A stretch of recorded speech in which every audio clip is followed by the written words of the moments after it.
ఈ అమ్మాయిలు ఎవరో కానీ ఎంతో అందంగా ఉన్నారు అనుకుంటున్నారా? అయితే మీరు పప్పులో కాలేసినట్టే. ఎందుకంటే వీళ్ళ అమ్మాయిలు కాదండోయ్.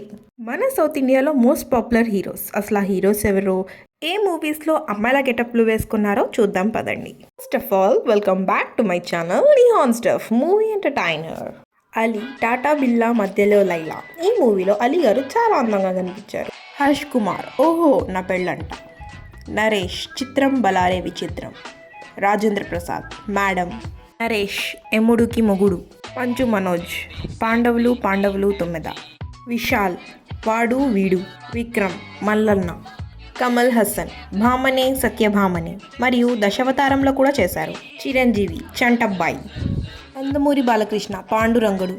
శరత్ కుమార్ అండ్ రాఘవ లారెన్స్ కాంచనలో ప్రెజెంట్ అండ్ పాస్ట్ సీన్స్లో గర్ల్స్ గెటప్స్ని వేశారు. అల్లు అర్జున్, గంగోత్రి మరియు రీసెంట్ మూవీ అయిన తన పుష్ప మూవీలో కూడా లేడీ గెటప్ని వేసి టాక్ ఆఫ్ ది టౌన్గా నిలిచారు. Vijay Sethupathi, super deluxe. Shri Vishnu, swag మూవీలో ఎంతో అందమైన అమ్మాయి గెటప్ వేసుకున్నారు. శివకార్తికేయన్, రేమో. ఇప్పుడు విశ్వక్షన్ కూడా తన రీసెంట్ మూవీ అయిన లైలాలో లేడీ గెటప్ వేసుకొని అందరినీ షాక్ చేసేసారు. వీడియో నచ్చితే తప్పకుండా లైక్, షేర్ అండ్ సబ్స్క్రైబ్ చేసుకోండి. Nihan stuff movie entertainer.